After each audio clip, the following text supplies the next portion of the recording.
तर सौदी आरामकोने मे महिन्यापर्यंत LPG shipments थांबवण्याचा निर्णय घेतल्याने भारतासह अनेक देशांची चिंता वाढली. पुरवठा साखळीवर आणखी दबाव निर्माण होण्याची शक्यता. आता जागतिक स्तरावर सुरू असलेल्या तणावाचा थेट परिणाम सामान्य नागरिकांच्या स्वयंपाकघरावर दिसू लागला आहे. अमेरिका आणि इराण संघर्षामुळे मध्य पूर्वेतील परिस्थिती अधिकच गंभीर बनली असून त्याचा फटका तेल आणि गॅस पुरवठ्यांवर होतोय. अशातच जगातील सर्वात मोठी तेल कंपनी सौदी आरामकोने घेतलेल्या एका निर्णयामुळे भारतासह अनेक देशांची चिंता वाढली. कंपनीने मे महिन्यापर्यंत एलपीजी म्हणजेच लिक्विफाईड पेट्रोलियम गॅसच्या शिपमेंट्स पूर्णपणे थांबवण्याचा निर्णय घेतला आहे. त्यामुळे आधीच तणावाखाली असलेल्या पुरवठा साखळीवर आणखीन दबाव निर्माण होण्याची शक्यता व्यक्त केली जाते. अमेरिका आणि इराण यांच्यातील संघर्षामुळे हार्मुजची सामुद्रधुनी हा अत्यंत महत्त्वाचा समुद्री मार्ग जवळपास बंद झाला आहे.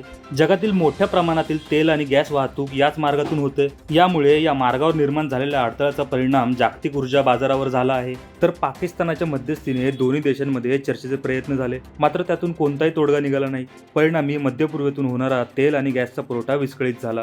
तर याच सर्व गोष्टींमुळे भारतात एलपीजी पुरवठ्यावर दबाव निर्माण झाला, कारण भारतामध्ये घरगुती वापरासाठी एलपीजी हा अत्यंत महत्त्वाचा इंधन स्रोत आहे. सध्या अनेक शहरांमध्ये गॅस सिलेंडरसाठी ग्राहकांना प्रतीक्षा करावी लागत असल्याच्या बातम्या समोर आल्या, तर काही भागांमध्ये लांबच लांब रांगा दिसून आल्या. तर सरकारकडून देशात पुरेसा साठा असल्याचा दावा केला जात असला तरी आंतरराष्ट्रीय घडामोडींमुळे परिस्थिती अधिक बिकट होण्याची भीती व्यक्त केली जाते.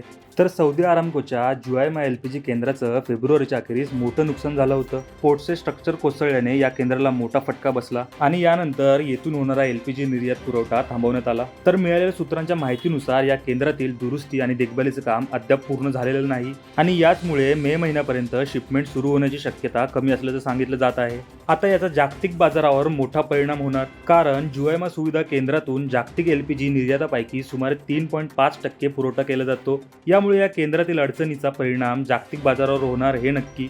तर विशेषतः प्रोपेन आणि ब्युटेनच्या पुरवठ्यावर परिणाम झाल्याने एलपीजी दर वाढण्याची शक्यता ही निर्माण झाली आहे.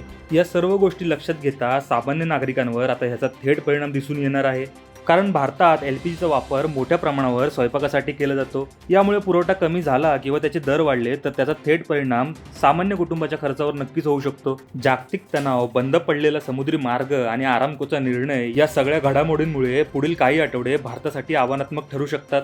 त्यामुळे आता सरकार ही परिस्थिती हाताळण्यासाठी कोणती ठोस पावले उचलते याकडे सर्वांचेच लक्ष लागून आहे.